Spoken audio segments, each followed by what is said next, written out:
vlog! Welcome back to my vlog. Sa magandang umaga sa inyong lahat mula dito sa Lasak City at kasing presko din ang ating menopausal fashion distraction look. Ang mga latest kaganapan in chika pa iskandalo sa Miss Universe 2025 na pinagchichikahan ng mga active na mga chismoso at mga chismosa sa social media. Grabe, fresh overlooking kayong akong aura for today's chismis, mga karag-karag. Of course, pakakabog ba tayo sa mga kandidata ngayon? Ilalaban ko talaga ang menopausal province sa Miss Universe 2025. O diba, mura kong maningilay dire o kuan, nagpautang og 5-6.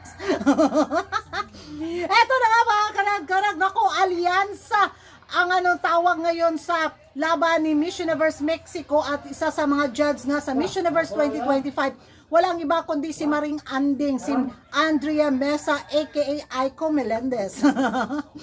Na kung saan nagpalabas siya ng kanyang opinion, mga karag-karag, sa pagiging judge niya sa taon na to sa Miss Universe 2025. Kung hindi nyo pa ito nalaman, kasi na-late kayo sa pagkachismosa ninyo, ako na-late din ako, pero i-share ko pa rin sa inyo sa mga busy dyan sa kanilang ganap sa buhay dahil sa Pangkabuhayan Showcase.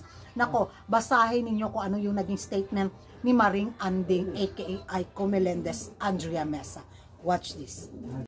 Hoy para compartirla, considerando la posición tan importante y delicada que tengo este año como parte del comité de selección de Miss Universe en Tailandia.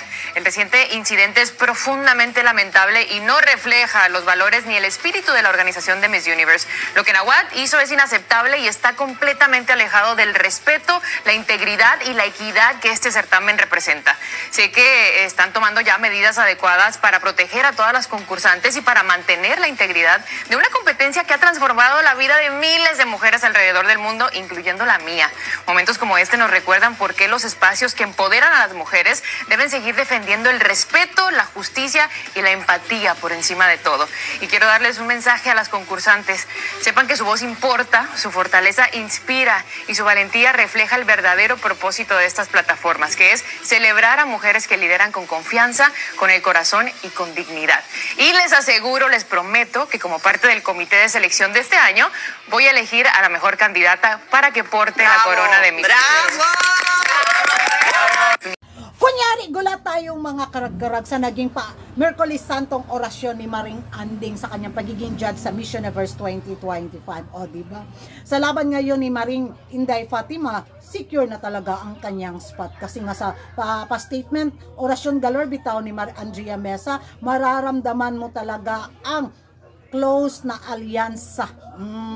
Sana maging siya mga karag-karag, fair bitaw sa paghatol sa mga kandidata. Kung deserve talaga ni Inday Fatima makapasok sa highest placement dahil nag-perform siya, hindi kesyo na nag-raise siya ng voice at yun yung magiging basihan nila, basihan ni Maring Anding. Naku, napaka-unfair naman talaga nito, diba? Pero yun nga, wala tayong magawa. Sila yung center sa table, kaya abang na lang tayo sa mga pakulo sa mekos-mekos, tacos recipe galore na hihahain ng Miss Universe 2025. Sa kanyang statement, mga karag-karag, mararamdaman mo talaga yung close na alyansa, kampihan galore. Di ba?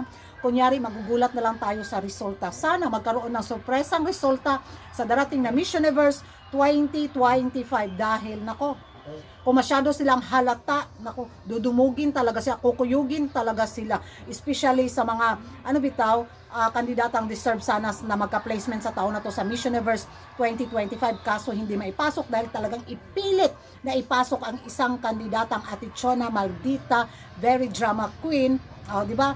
So, napaka-unfair naman talaga. Sana itong mga pa-orasyon galore ni Andrea Mesa is maging fair siya sa lahat ng mga kandidata. At magiging reaction ko rin dyan, mga karag-karag, huwag siyang magkamali dahil tiyak, hindi lang si Aiko Melendez ang mangbas sa kanya, kundi buong Miss Universe beauty pageant lovers. Ganon.